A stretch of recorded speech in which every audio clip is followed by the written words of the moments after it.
RugbyRenegade.com, the #1 online strength and conditioning program for rugby. Are you ready to get bigger, stronger, fitter, and faster and dominate your opposition? Welcome to the Rugby Renegade Podcast, where we build machines.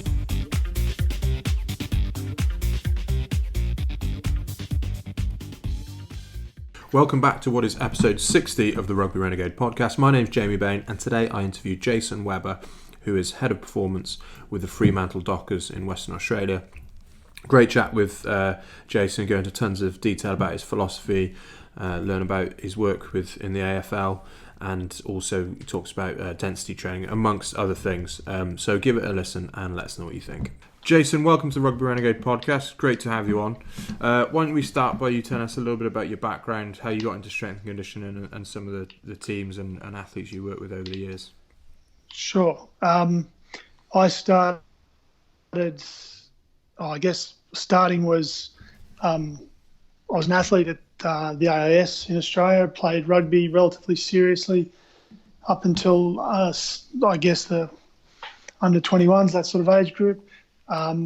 Which I think the only reason I really mention that is because I always think that gave me a great foundation in strength, certainly strength training skill. I was taught by some very good coaches. Did an undergrad and then a master's degree.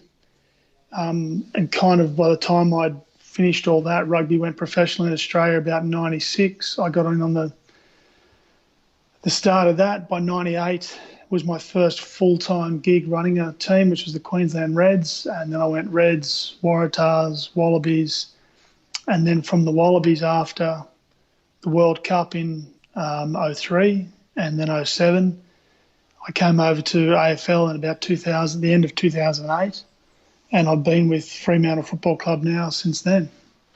Wow, so that's 12 years. 12 years, wow.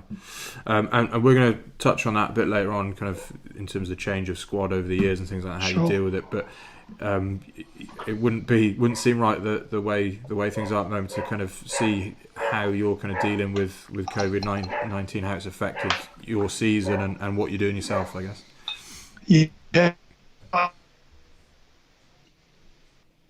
It's hammered our season. When we got through all of pre-season, we played our pre-season games and we were leading up to round one and it really started to lift off in Australia. We got one game in.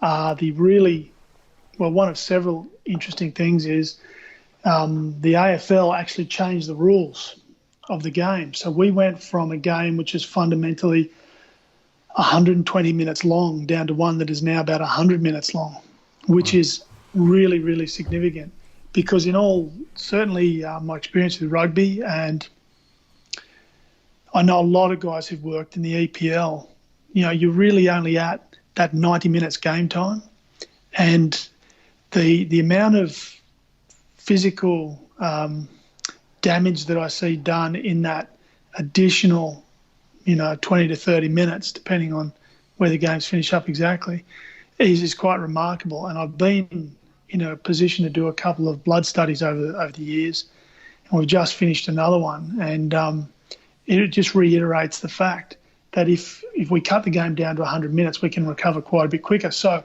the long story of that is that COVID has changed the nature of our game.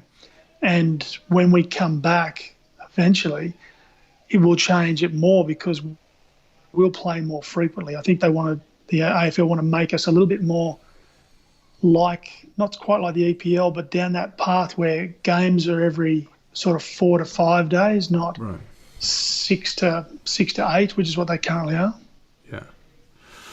Okay, I guess that's a massive change, and it leads me to. I'll jump to another question I had later down the line, but you've been working in the AFL and you've had extensive experience in rugby. What do you think you've learned over the years in the AFL that you think could be applied to rugby? I think that there's some enormous differences. I mean, the amount of distance we cover in the AFL is just so remarkably high. And conversely, the contact is nowhere near what rugby boys have to put up with. I think probably what I think I would bring back to rugby, I've done a lot of study over the last 12 years in running mechanics. And I think certainly I'm stronger in that. So would I bring something back different to rugby if I came back? But that's only because I've evolved, not because I think AFL necessarily have anything. I think it's just I've grown and got better at things. But certainly a lot of the things I used in rugby, so what I was doing with rugby back in around that 03, 07, I mean, Wallabies weren't a particularly big physical team at that time. And we competed a lot on our running ability. And so there were elements that I used back then that I use now in AFL. Just AFL, they're bigger. The structure of the running set, some of them are still quite similar. So there are more commonalities than you'd think, I suppose. Yeah, no, that's an interesting perspective. You mentioned off air you're working on your PhD and just saying that you've been doing a lot of research and things. What is your PhD on, and what are you looking at? Well, fundamentally, what I've tried to do is make a plausible or a realistic tool that coaches can use in the field to analyse running gait characteristics at a large scale. So if you've got, like I have 40 people on the field, could I analyse them all at once? So I've kind of built a method around that and tried to pull together a lot of the research, the guys who are current.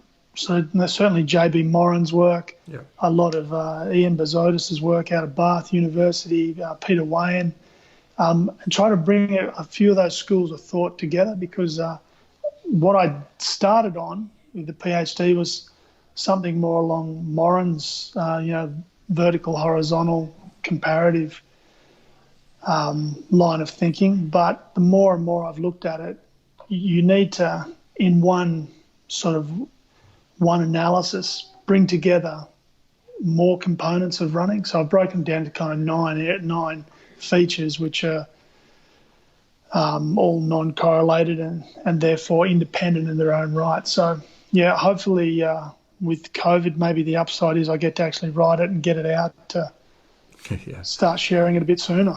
Yeah, and how long will that PhD process take you? How long you got left writing, I guess? Oh, look, everything's research. All the data's done. Statistics are fundamentally done. It's just writing it. So I submitted the first part of my lit review last night, actually. So I'm hoping that I can write relatively fast and just get it done. Compress, 6 months' work into 6 weeks. Yeah, I know that sounds really interesting topic. I'd be very interested to hear how that comes out. Well, I hope so. Just to make the point, probably it's not just about running mechanics, but it's the rehab piece. So when we're rehabbing people, being sure that a running mechanic hasn't changed to a point that, understanding that, are we bringing an ACL back? Have we done everything? An ankle? Have we done everything that we need to make sure it's right? So that's really the kind of the thrust of it, is getting the rehab piece a lot more accurate than maybe it's been in the past. Yeah, cool. That'll definitely be helpful. Now let's talk about your kind of philosophy as an S&C coach and how you've developed and how it's developed over the years. Yep. I guess the question I get asked based on things I've written on my website is, how do you develop your own philosophy? And I think it's relatively simple, but it just needs to be worked on regularly. So I would always say to anybody in this industry, commit to paper what you think about things. So on any subject, so if we're talking running mechanics or squatting or recovery, what is your philosophy? And that philosophy basically is the foundation upon which you make decisions. And so it could be very, very simple. And in the early stages of your career, it probably is very simple. And then as you get better and better and you understand more nuances and features of a particular training modality or a particular training means and how they balance out, you'd add more information into them, such that, I quite regularly talk about the idea of the Terminator, the Arnold Schwarzenegger movie. When he walks into the bar, he's scanning and you can see that red heads-up display. he's scanning, and everything he looks at is comparing each person against statistics. And thus, that's the same thing with your philosophy. When you're coaching, you're watching to say, is this thing correct? Is what I'm seeing, does it match what I expect, what I want? If it doesn't, then it gives you the guidance to make a decision and move forward. And then you build your philosophy by speaking to other people, reading, going to conferences, etc., whereby you get information and you measure it off against your philosophy. So you say, do I understand that? Do I think it fits? Do I think I need to change a couple of my things to bring that in? And that's how you build over time. But I think the biggest part is committing it to paper so that you don't have to show anybody, but you have to make a stand. Too many people, particularly young coaches, flip between ideals, and they can flip from, Prillipan sort of quality lifting to CrossFit in one sentence. You need to sort of refine yourself a bit more. And I don't think you need to be a zealot neither in any camp, but you bring the ideas that you want together into your operational framework. Yeah, definitely. That's great advice. Now, this is a question we ask all our guests on the podcast, and it's what is the biggest mistake rugby players make when it comes to strength and conditioning? What is the biggest mistake? Yeah, in your opinion, obviously. It doesn't have to be. It's probably. Sorry, Karen. I think it's been a while since I've seen rugby players make mistakes other than dropping the ball during the game. I would say if I said more, if I took the developmental perspective and said that I think there are some players, not all, but some that as they're 17, 18, 19, 20, I think are really, really powerful development years. And I think some athletes specialise a bit too early, and they try to. I see some players going to really quite advanced lift. Now, if you take Olympic lifting as an example, just your standard clean. Guys clean some really big stuff, 120, 140 kilos. I've equally seen the guys who get stuck at 100 kilos with a body weight of 100 kilos. So you got to question, is it really that effective when you could probably jump squat with, 120 on your back to some extent? So investing in those skills early gives you so much more later on.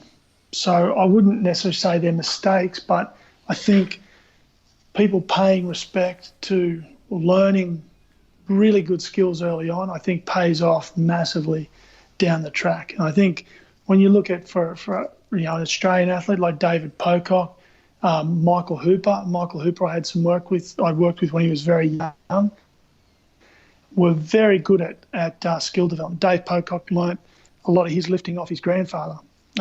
So I think the investment in your development as a young athlete is critical. Yeah, and I know your time at the Wallabies, you were instrumental in sort of setting up the athlete development sort of setup there. How did you go about that, and what do you focus on with younger athletes? I was part of a group. One of your countrymen, Kelvin Giles, was a very instrumental man in that. Fantastic coach from whom I've learnt more than I can ever thank him for. But there are a lot of other good coaches in there. John Pryor, who's gone on to do some great things. So what we did was try to work through those basics to give coaches on that development end of the spectrum an idea of what to do, because what you do see at the Wallabies, you've got to be honest. I'm not really developing anyone. I'm just trying to you're just trying to make sure they're ready to go. Now it's a few years ago now, but 2003, we actually got pre-season time. I mean, I had 6 or 7 week run up into the 2003 World Cup, where players were back in their home states, and I was just conditioning. So I I was literally at that time flying from a morning session in Sydney to a Brisbane session in the afternoon, back down to Canberra for a session the next morning. But we were able to do these big conditioning blocks. Those things don't happen now, really. By the time players go from, certainly in Australia, they'll go from Super Rugby into Test Rugby, back out to Super Rugby. The pre-season windows are so small. So I think that's why I'd probably browbeat that need for young athletes to really get the basics down so incredibly well, so that once you get to that national level, that your training volume doesn't have to be as high, or it can only be high for short periods to make sure you get back up to your best. Yeah, some great info. Right, so I know you've got an ebook about density training, and we've spoken about escalating density training more for kind of strength and hypertrophy, but you've got a slightly different take on it. Explain your kind of way you use density training with your athletes. That book was probably written a little while ago, and I probably really could do to upgrade it. But I think the core construct is to ensure that when you're programming, you don't eliminate the concept of density, because if you just work on escalating the load, most people will elevate load and volume at the same time, which overloads the athlete not always inappropriately, but I think it reduces the efficiency with which you can get development. Utilising density and understanding that the rate of work completed across a period of time is a core construct of repeated effort sports, which is what rugby and AFL and all field-based team sports are. They're repeat speed sports or repeat power sports. So the concept of density, I mean, I can say I had a conversation this morning. I've got a ruckman who would be well suited to rugby, about 6 foot, probably 6'5", 6'6", 110 kilos. I could make him a lot bigger if he didn't have to run 10, 12K in a game, but very power-orientated guy. And he's now lifting while he's away, because we're away from the club based on the COVID stuff. He's now lifting a density set where he maintains a certain weight. Let's say he pairs. So he's going like the old peripheral hard action stuff. So he'll go squat in, chin up, and he'll go squat at a modest weight for 6 reps, into a chin for 6, and he's got to get them completed and then restart every minute. So kind of every minute on the minute type thing. He'll go for 6 sets. When he can complete that, he's got 4 series of 2 exercises, and then they will escalate. So then if he can go the next week, or so the next session, if he completes the 6, he can go to 7. Then he can go to 8, and then we go back down to 6 with another 5% weight on board. But the idea is there that your volume's coming up, but we're controlling the density by saying that it's right. You've got to complete this every minute, and when you fail on the density component, i.e., you can't complete it on the minute, then that's a signal to say, okay, we stop. We stay at this level. We don't advance any further. So I think density is just one of the program variables that I think gets overlooked. Yeah, no, that's a great idea, and I think it's just having a progression method built into it, rather than, like you said, just trying to increase intensity and volume. It's having a set progression, and like you say, when they've adapted, they know they can progress rather than just trying to do it randomly. Yeah, and I think a lot of people, like athletes, will appreciate. Everyone talks about, build the base, but I see a lot of people building the base with intensity, and it's not the way to go. And density modelling and density, as you said, escalating density type models are fantastic at building this huge work capacity underneath. I think that's extremely valuable. Yeah, definitely. Also, I think when you tend to do sets with lower reps, but build volume through that way, you actually practice it under better conditions. It's more. Oh, of course.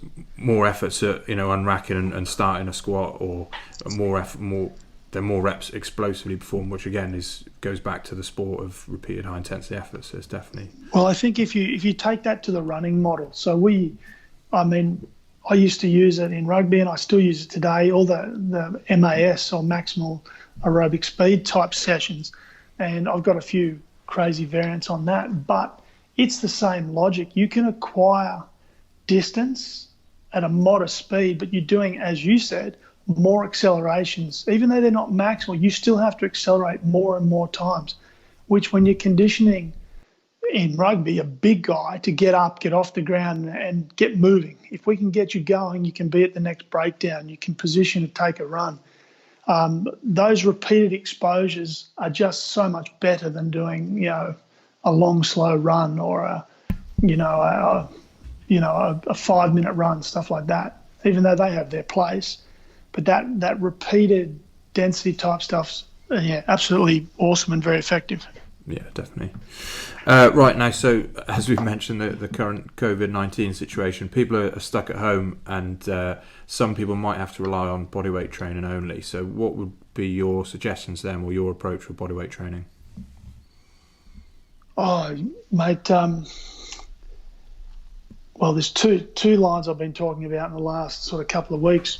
Charles Poliquin's old thing before he went crazy, the German volume training, 10 sets of 10. That's always a classic. Again, you do 10 sets of 10 and you do them on a 90-second clock and say, okay, now I do 10 sets of 10 on a 70-second clock. And that's that density modeling again. Yeah. The other one that I don't believe has a name, but I have employed it a little bit myself. I remember reading about a powerlifter many, many years ago who set up a modest weight bench press in his kitchen.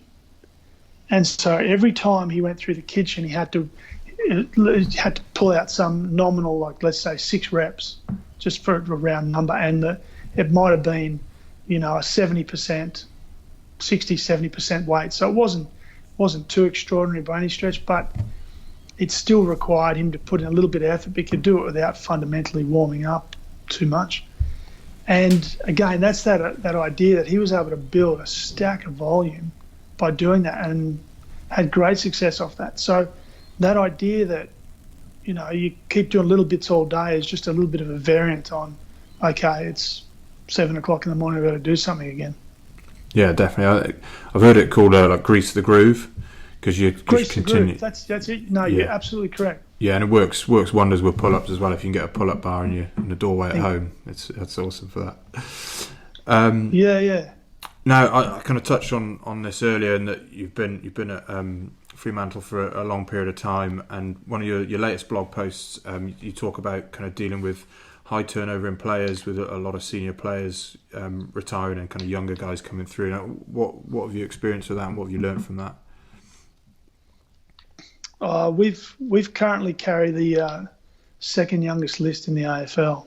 Right. So one of the challenges we have probably relates to my comment earlier when you asked me about what could rugby players do better, is we see two types of athletes come through at the younger age at the moment. We have the kid who comes through who's probably been exposed to some good systems, and they're pretty ready to go. They've got a well-rounded skill set that we can utilise, we can build on. And understanding in AFL, you get kids at 18 years of age. So we've got development kids. That being said, some of the ones who get drafted in first in the top 10 are expected to play. So you'll get a couple of kids like that they've done plenty of work, they're ready to go. But then you get these other kids, some of which the recruiters will pick as speculation picks. Oh, they've got a bit of talent. They call it a lot of football upside. But then it's our responsibility as conditioning coaches to get them ready. But they want them ready quickly. And these are kids that have done nothing. And quite often, because they're so highly regarded within the draft system and they've been told how good they are, a lot of these kids have a very, very unrealistic opinion of what they are and what they can do. And I've unfortunately had quite a number of these athletes in the recent years where at the moment, this past summer, I had to babysit 3 of them. So as the most senior coach, I let my 2IC run most of everything, and I would do these one-on-one sessions with these, what I call the recalcitrant group, because they're high-value players to us, but their physical preparation is terrible. Their adherence to programs is terrible. They're not bad guys in any stretch of the imagination. They're just not what we would consider well-rounded professional athletes. So in terms of us investing as a club, we've had to change the way we deliver, because I have to put my time into these guys because they require the most attention. And you layer on top of all that, these guys are the ones who get injured. So not only are you dealing with an undergunned athlete, but then you're also dealing with injuries that have occurred because of that. Typically, they're back injuries.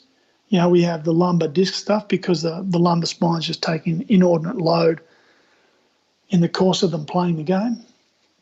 So the balance is kind of shifted a bit. As I said, which comes back to my point, I'd love to see 16s in AFL, 15, 16, 17-year-olds, just better conditioned. They don't have to lift super heavy weights, just better conditioned all around. Trunk stability, trunk integrity, glute activation, glute control, all that sort of stuff. Yeah, that's really interesting, and it kind of goes back to, you've been working there for such a long period of time, but you think you have it all kind of sorted, your philosophy sorted, but not that you've changed your philosophy, but you've had to adapt to things, absolutely. Because of your players, because of the environment. So it's, and that's probably the thing a few people have talked to me about recently. I've changed the way I've had to approach things because the nature of the athletes has changed. Yeah. I've gotten better. I learn things all the time. But I've had to make changes in the way myself and my staff approach the group because the nature of the players has changed. The unrealistic expectation that, I had a player join us last year who'd played 6 games of Australian rules football in what we call the elite development pathway, so only 6 games. Most kids would play maybe 2 years in there and get, 14, 15 games.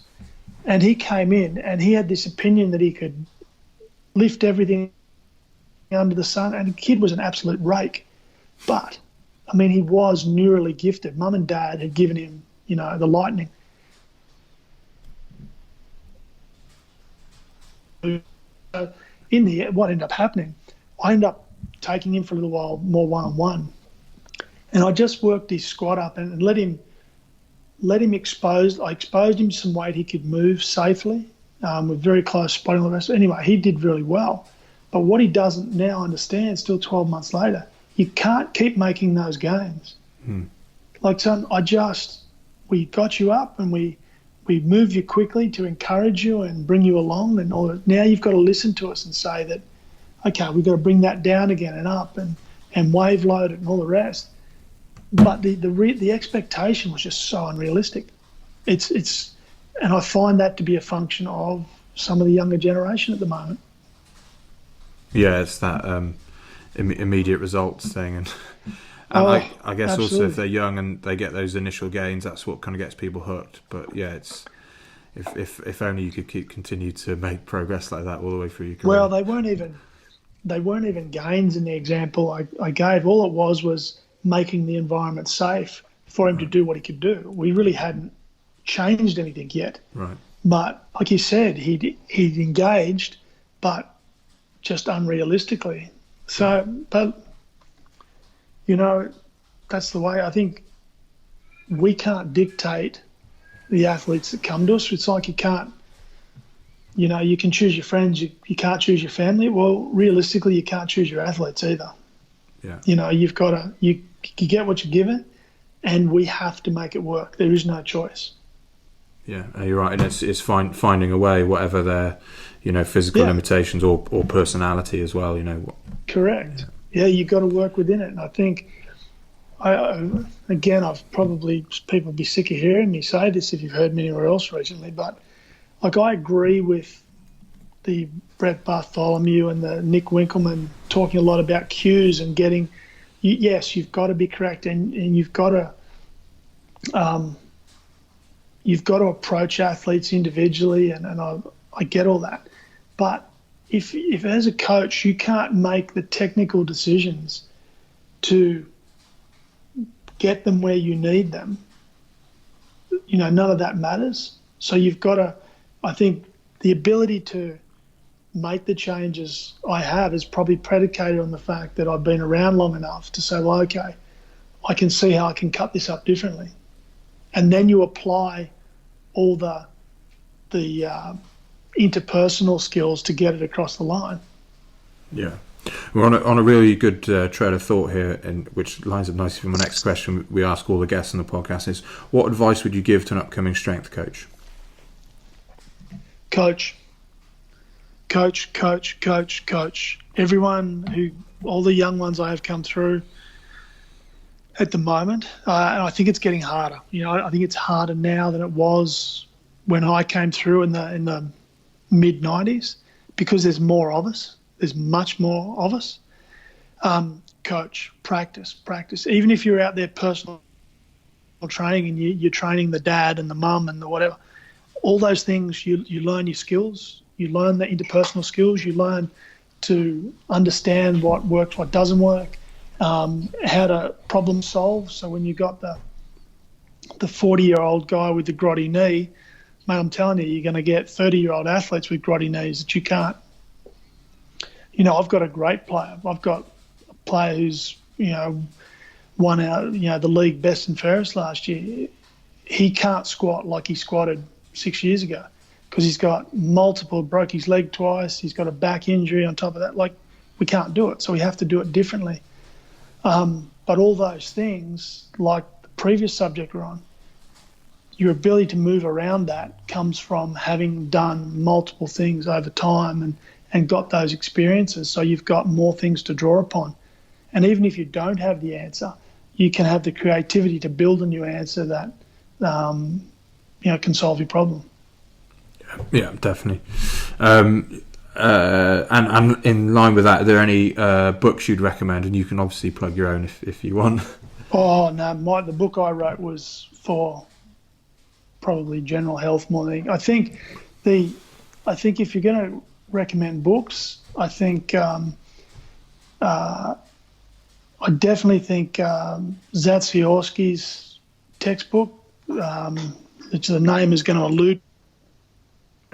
Is it Science and Practice? Is it that one? Science and Practice? The Fundamentals of Science and Practice. That's it. Yeah, that's it. Yeah. Zatsiorsky, I think that's a cornerstone text. A lot of basics in that. I think even I just sent a couple of books to one of my athletes. Christian Thibodeau wrote a book, his little black book of strength and power. Christian Thibodeau is a Canadian coach. I really like a lot of the research he did in and around that book. And some really good stuff. He's got a lot of work he does with bodybuilders, but don't hold that against him. I think there's some good coaches. He coaches a lot of guys in ice hockey and stuff. But his book was very, very good. Mate, I'm a massive Charlie Francis fan. Yeah. I learned a lot off his work. So anything Charlie Francis wrote's worth looking at. He did a bunch of videos back in the day, but they've now become DVDs and the like. Just a lot of his general prep training. I still, to this day, the way he general prepped his 100-metre runners, I use that all the time. I think his integration of understanding that running and strength training are just modalities. The reason you do them and the means why you're doing them might be different. So you might run an athlete as a strength component. You might do training, speed drills as a strength component, not necessarily as something for speed. I think a lot of young athletes struggle to get that concept down pat, but Charlie Francis is a jet. Yeah, definitely. And lastly, Jason, where can people learn more about you? My little website, oldbullfitness.com. Just a silly old name, but yeah, I've got a bunch of blogs on there. I try to write things that I think have meaning for people. So yeah, there's a whole bunch of articles on there. Feel free to drop by and have a bit of a look. Awesome, yeah, and of course we'll share links to that in the show notes. But lastly, Jason, thanks for taking the time to talk to us. Tons of great info and sharing like your experience, through the Wallabies and AFL. It's been great, and thanks very much. Thanks for having us, Jamie. Appreciate it. Cheers. Thank you, Jason. Great to talk to you, and all the best in the future. In the meantime, guys, more podcasts on the way. I'm capitalising on this lockdown time, being stuck at home. And getting tons more in the calendar, so stay tuned. Subscribe to us on SoundCloud, Stitcher, iTunes, or TuneIn, and of course give us a 5-star review. Keep checking us out on social media, Instagram, Facebook, Twitter, whatever you use, and of course check us out at rugbyrenegade.com. Until next time. Thanks for listening to the Rugby Renegade Podcast. For more quality rugby strength and conditioning information, check us out at rugbyrenegade.com. Rugby Renegade, building machines.